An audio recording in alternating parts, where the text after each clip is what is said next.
Hi, I'm Alison from Guides for Brides, and it was good to get a little more information from the government and the news that small weddings hopefully will be able to take place from 1st of June.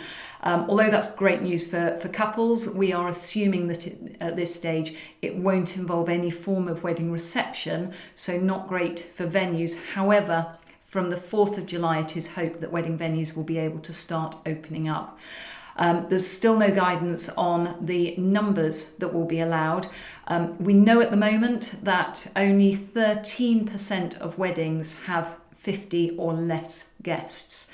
So if the policy is as predicted, which could well be a maximum of 50 guests, at each wedding, it is going to affect a huge number of couples, and we know that weddings any smaller than that just aren't viable for the venues.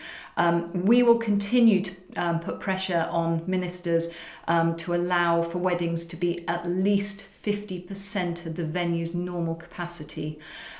This will allow for 66% of venues to be able to break even. Our report that is brought to you now thanks to the 250 venues that took the time to complete it, highlights in great detail the current situation for venues.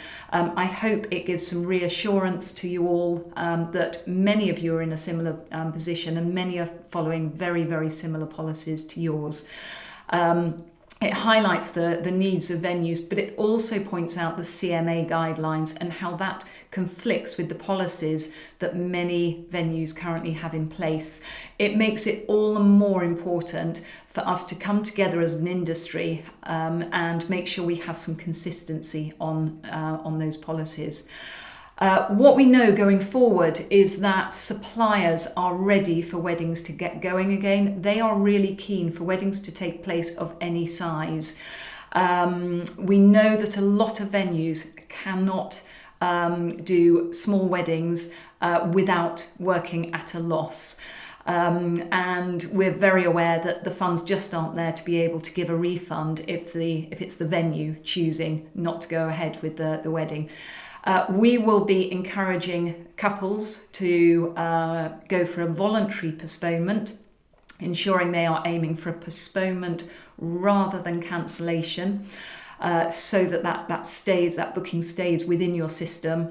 We're also encouraging those that are keen to go ahead this year, which is probably the best solution generally right across the industry. Those that are keen to go ahead this year, to speak to their venue about whether they can split their wedding. So to have a ceremony and a small reception, just close family and friends, on the date that was planned, with all the social distancing precautions in place, and then perhaps coming back, possibly not until 2022, but once they feel comfortable that they can have the party that they're really wanting. So we are encouraging them to speak to you.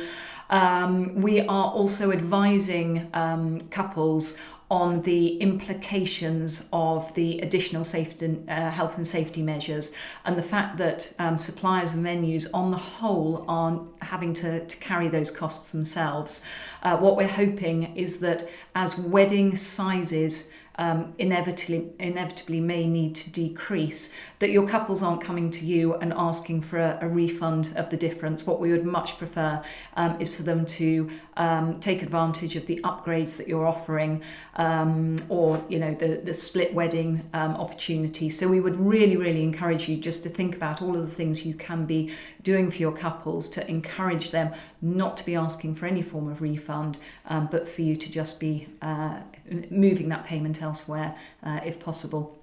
We're going to be working with some focus groups over the next couple of days, and we will hope to bring out of that some common policies that we're seeing in place in a lot of our fantastic venues around the country. What we know from the very first flurry of postponements is that a lot of the issues that were caused were from brides talking to each other on online forums, particularly on Facebook forums, and finding that different couples were being treated in different ways, not by the same venue, but by different venues or different venue groups. So if we can have a little bit of consistency within the industry, couples seem to be very, very happy with whatever the policy is, as long as that same policy seems to be in place across the board. So we now are starting to get some consistency in policies over postponement, and it would be really, really good if we can work on having some consistency in policies on what we are offering if weddings need to be smaller over the next few days, so that we can start communicating that out to couples and they will have those expectations in mind. So really looking forward to working with some focus groups. I really hope that the report is helpful to you, and as ever, do get in touch if there's anything at all that we can be doing further to help you. Thank you.